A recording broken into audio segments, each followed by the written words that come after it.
sure y'all stay on point with The Puncher's Point.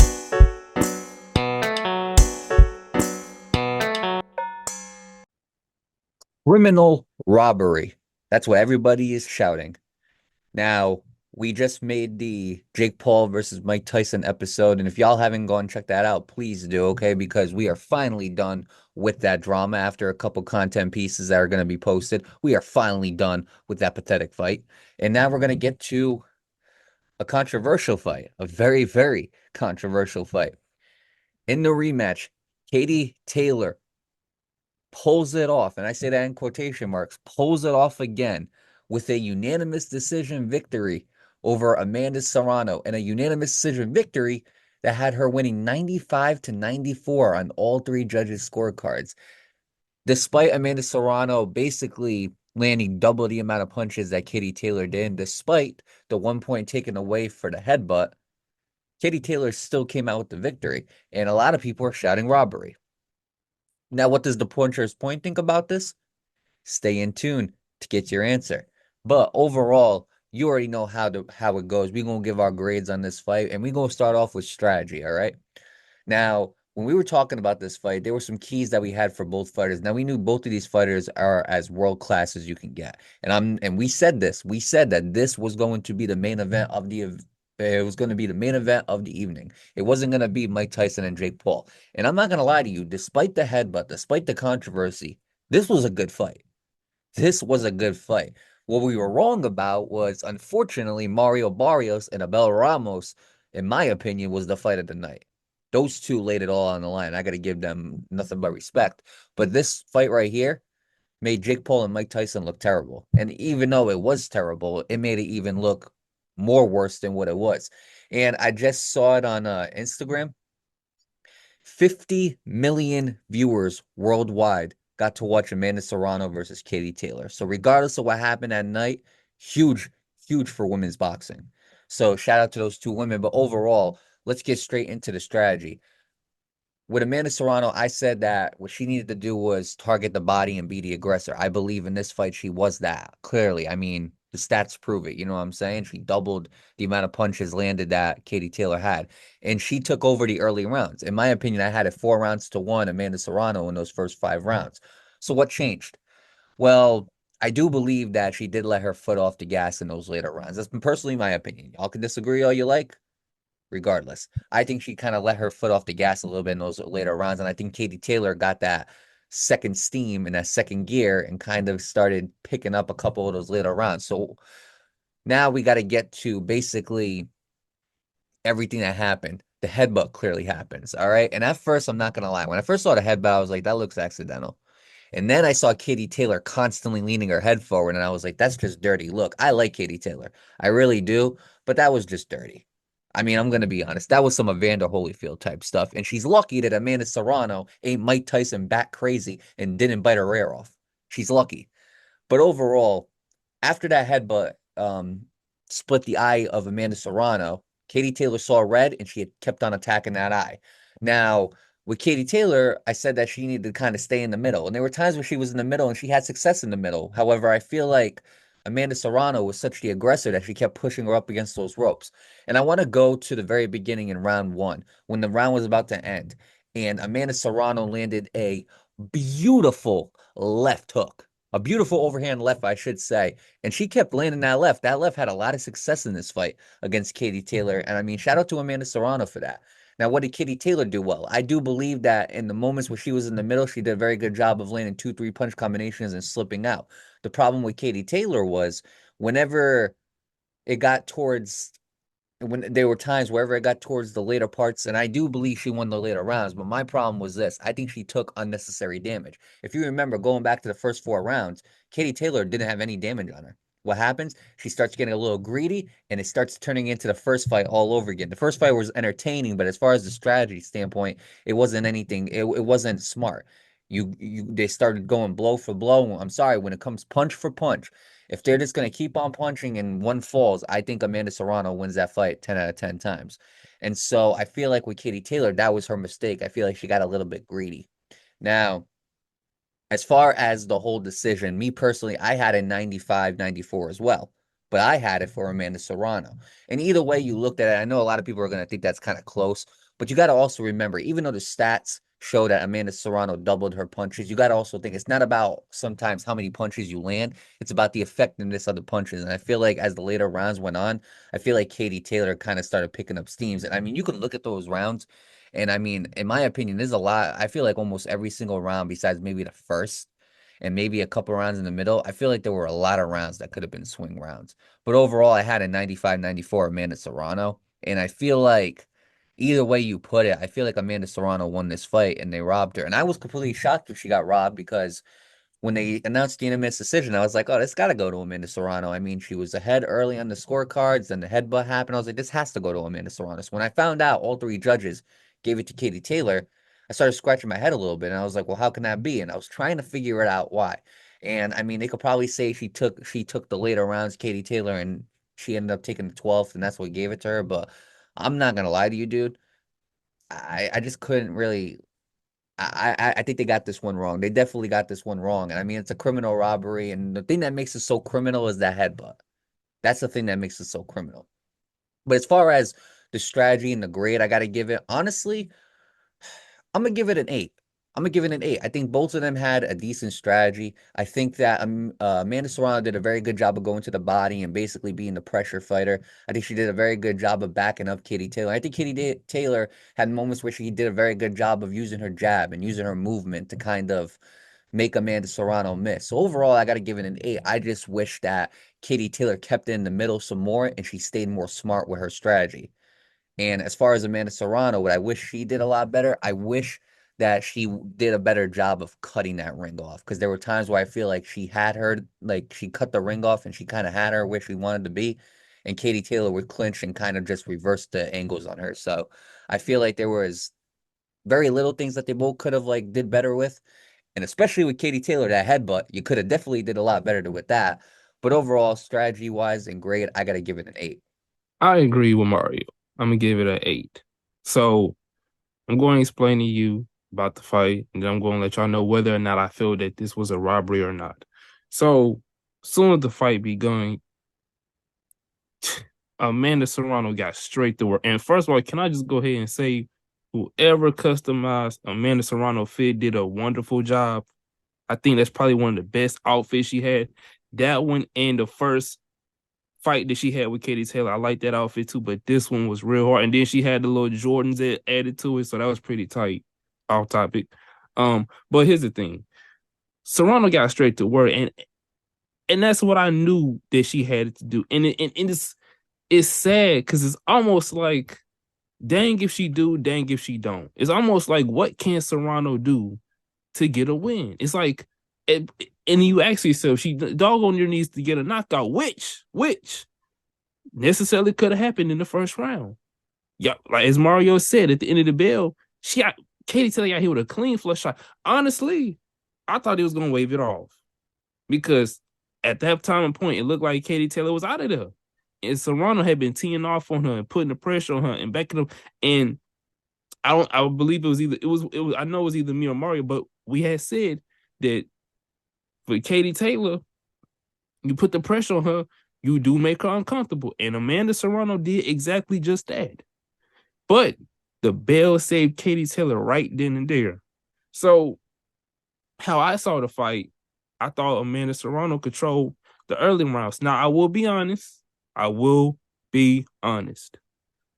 Between rounds 5 and 6, there was a bit of a slowed. It was big of a break in the pace where Serrano had kind of like took her time and kind of cooled down the steam.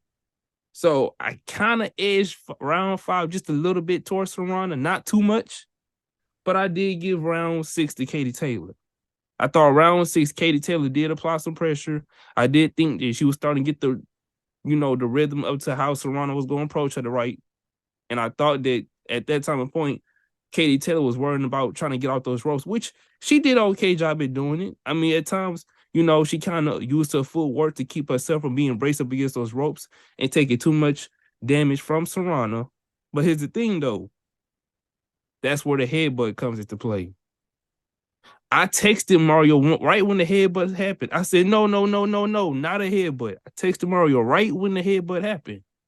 And I was thinking to myself, I was like, man, I hope they don't stop this fight. Please don't do this to Serrano. Then the fight, they said the fight could continue. People started cheering. I was like, okay, let's get straight back to it.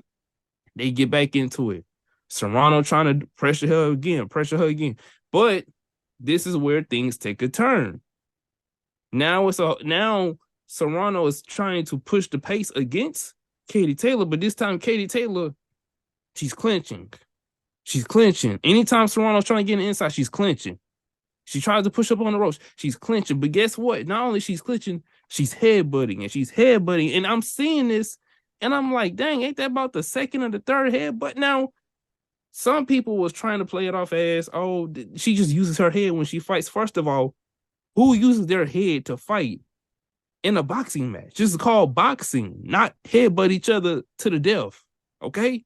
This is called boxing. So when you people say right here and be like, oh, she uses her head to fight, that you can't use your head to fight. That did y'all not see Tim Tszyu in Fondora?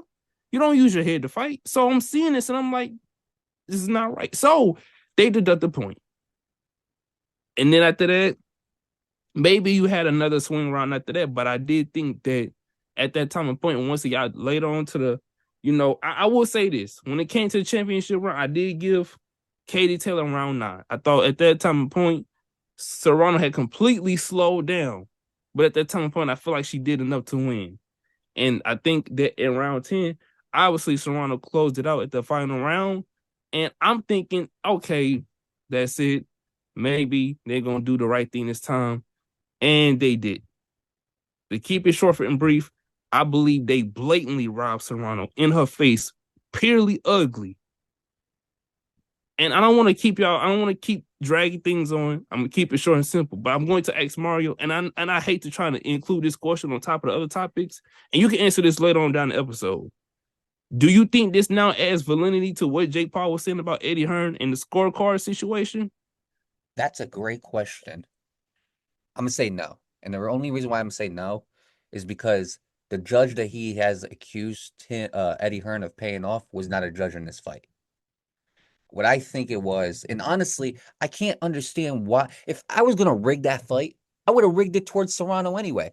You get one fight to Katie Taylor, you get one fight to Amanda Serrano.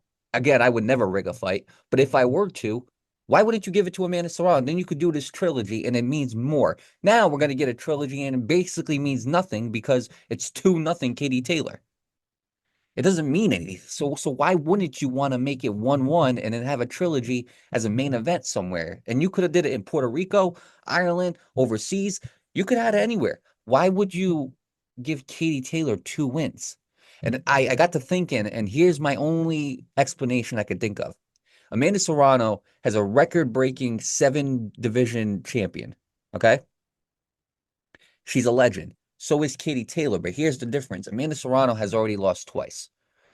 Katie Taylor has lost one time to Chantel Cameron, and she redeemed that loss. Now, what happens if Katie Taylor loses to Amanda Serrano?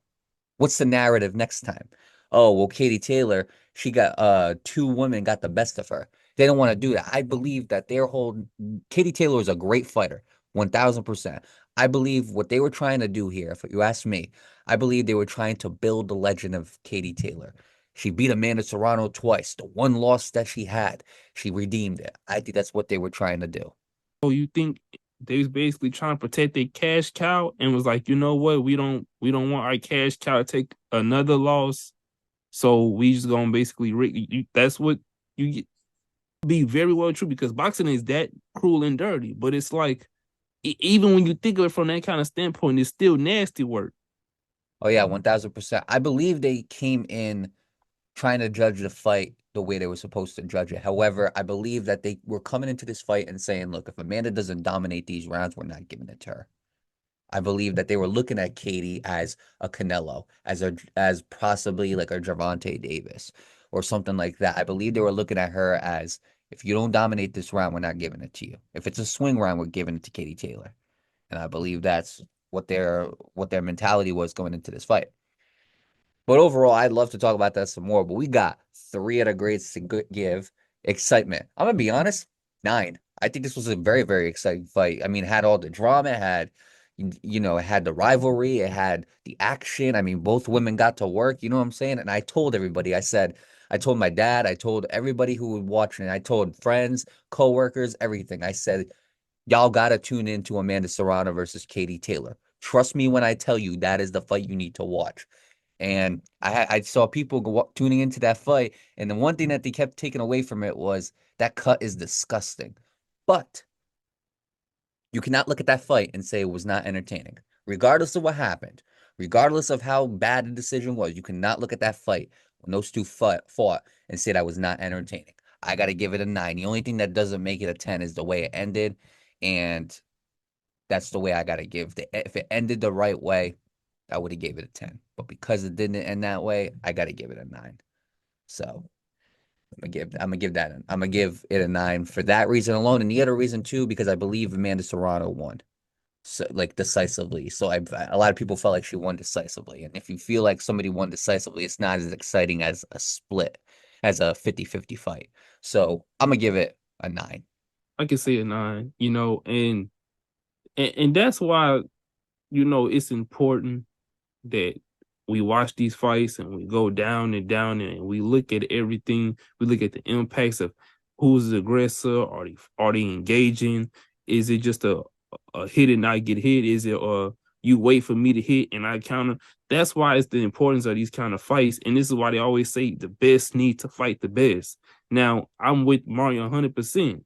Honestly, I would give it a 10 had they would have gotten the decision right. But because they didn't get the decision right, I bump it down to a 9, because even though I don't like the whole decision, I have to be honest, it was very much entertaining.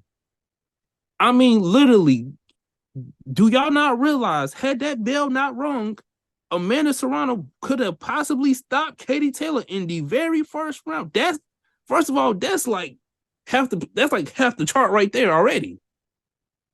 Then you take to account of the cut.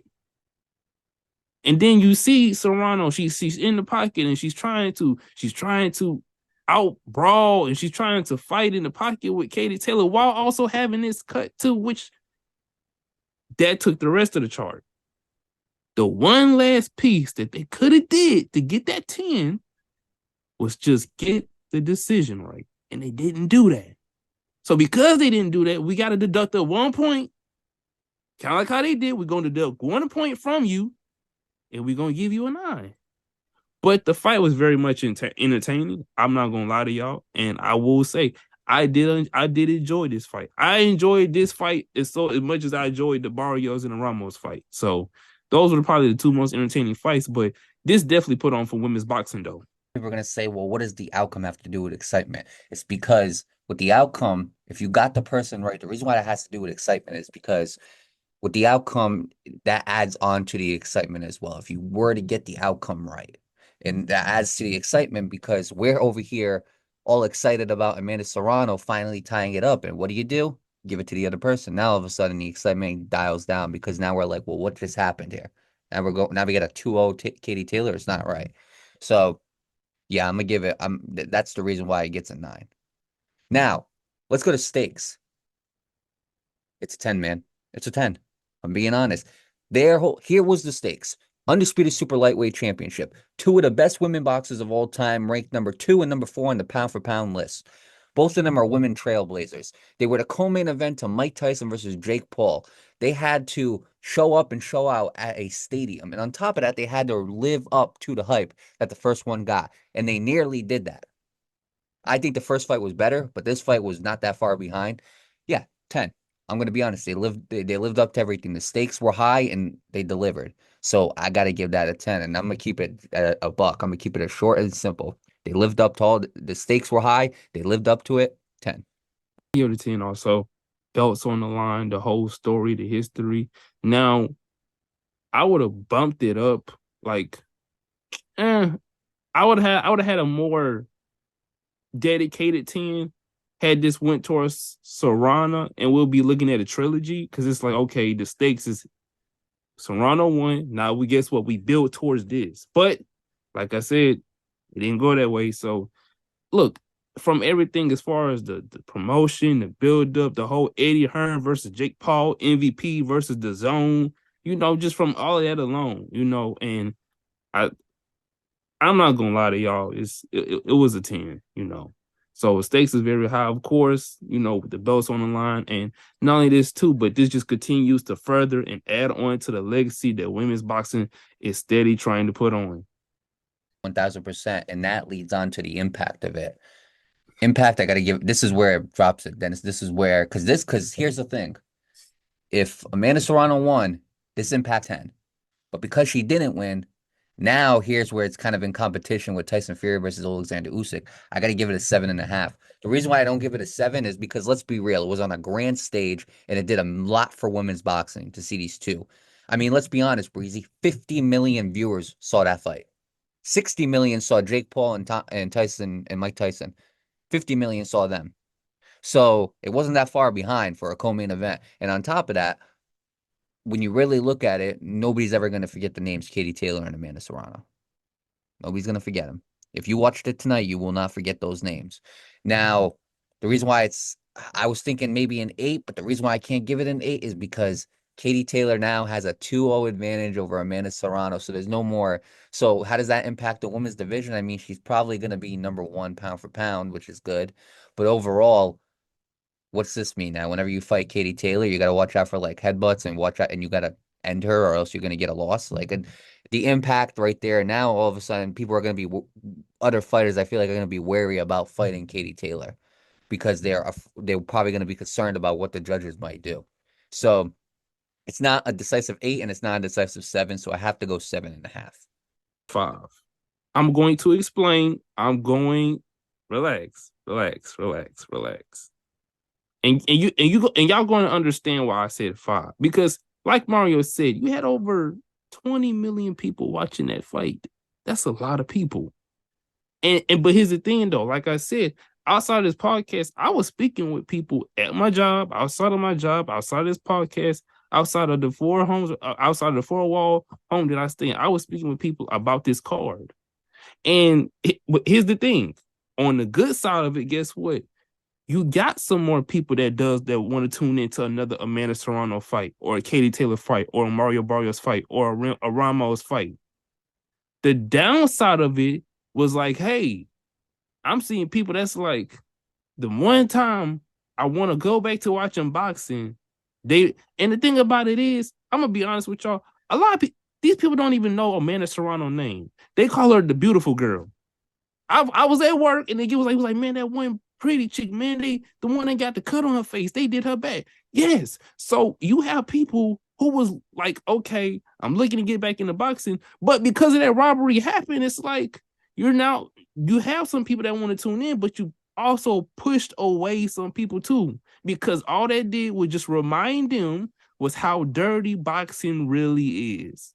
That's the reason why I give it a 5, because on one spectrum, yeah, you brought new eyes to a Serrano. You brought new eyes to a Barrios, a Katie Taylor, a Shadeja Green, and unfortunately, Jake Paul. But on the other side of the spectrum, you also push people away. Because look at the main event, and then you robbed Serrano. So it was a lose-lose. It was a lose and win, but at the same time, though, I was just look, I'm telling you what people was telling me. People were upset that Serrano got robbed, and these people don't even really watch boxing like me, y'all, and Mario do. And these people were upset.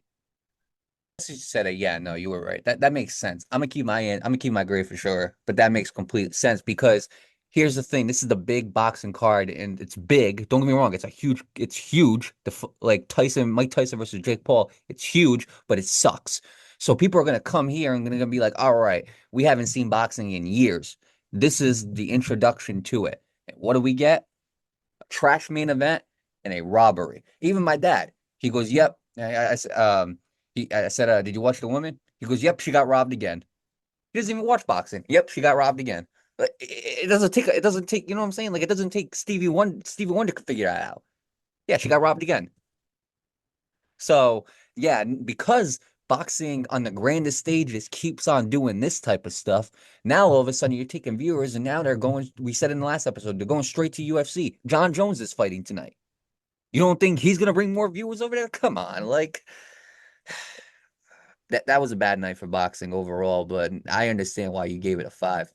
Now, with that being said, the overall fight grade for this, 8.31. It is ranked number 1 for season 4. However, I thought this was going to be pretty close to Tyson and Usyk. But hey, that 5 really brought it down. But 8.31, that's definitely still first for season 4. And we're going to see if it's going to be able to stay in that number 1 spot. Remember, Chris Billiam Smith versus Zerto Ramirez, both of them had a very, very good fight. So that possibly could drop it down to number 2. You never know. And you got to stay tuned to the Puncher's Point because we are going to be giving that post-fight breakdown tomorrow. So make sure y'all stay in tune for that. With that being said, I got one more question. What's next for each fighter? Do you think they should do the rematch? Do you think maybe they should kind of take a break from each other a little bit and try to go separate routes? What do you think should be next for each fighter? At this point, it's no point in them fighting again because they're just going to keep robbing Serrano. Unless Serrano goes in there and knocks her spark out, what I'm getting is just the same thing is going to continue to happen. Because it's like, and I'm sorry, I'm not finna sit right here and tell y'all 3rd time is the charm. I'm sorry, this is boxing, okay? All that 3rd charm stuff goes straight out the window. This is business. They're trying to build a star in Katie Taylor, and they're so hell bent on doing that they robbed this girl blatantly on the biggest stage ever. On Netflix debut, they robbed this woman. So it's like you can't tell me if you put it in a regular stadium, if you put it on a regular promotion company, that things is going to be different. I'm sorry, I just don't believe it. They're just going to continue to rob Serrano because that's how much they got their hands so far up Katie Taylor's behind, and y'all can get offended by it, but that's just the pure honest truth. What should be next? I mean, look, I still want to see Serrano and Baumgartner. Say what y'all want to say. I mean, I would like to see, or maybe Katie Taylor, Baumgartner. Either way, I feel like sometimes people are tending to forget that Baumgartner's still in that picture. You know, even though her fight did kind of end in controversy too, you know, she didn't do pretty bad. So I guess technically since Katie Taylor technically won, even though she didn't, I guess the only sensible matchup would be her and Baumgartner potentially, you know. And if they do decide to run it back, I mean, they're going to have to just do a whole nother reconstruction with judges, etc., etc. But that's my take on that, though. I want to see either one of them face Baumgartner. I feel like Amanda Serrano is one of those rare fighters who can definitely jump up and down between like 25 and 30 pounds. It's very dangerous, but she makes it work. Clarissa Shields, she went up like a lot of weight, but I don't think she could ever drain that weight again. So yeah, I do agree. Baumgartner versus Amanda Serrano is definitely the fight to make because their styles are so similar too. For Katie Taylor, here's what I'm thinking. She's already undisputed at junior welterweight. She's been undisputed at lightweight, and she moved up. Now, what's next? Welterweight. I want to see Katie Taylor versus Michaela Mayer. I want to see Katie Taylor versus Michaela Mayer.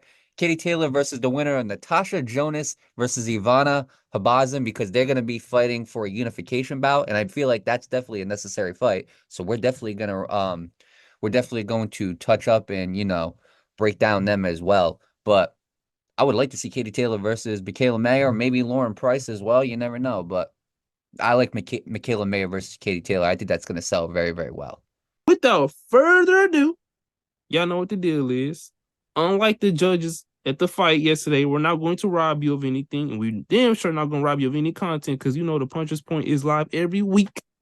Mondays, Wednesdays, Fridays, Saturdays, sometimes Tuesdays, sometimes Thursdays, sometimes even Sundays. If you blessed enough to catch us, make sure y'all catch the podcast exclusives. Yes, for those of you who are lazy and don't go to the podcast app, make sure y'all check out those too because we still do those too. And be back here tomorrow because we are doing Chris Billiam Smith and Zerto Ramirez post-fight reaction. So, without further ado, to not keep y'all longer, y'all know what it is. It's the Puncher's Point. And make sure y'all stay on point with the Puncher's Point. What's up, y'all? If y'all love this episode, make sure y'all subscribe. You hit that notifications button, and also take a look at the recent episodes that we made before this. Make sure y'all stay on point with the Puncher's Point.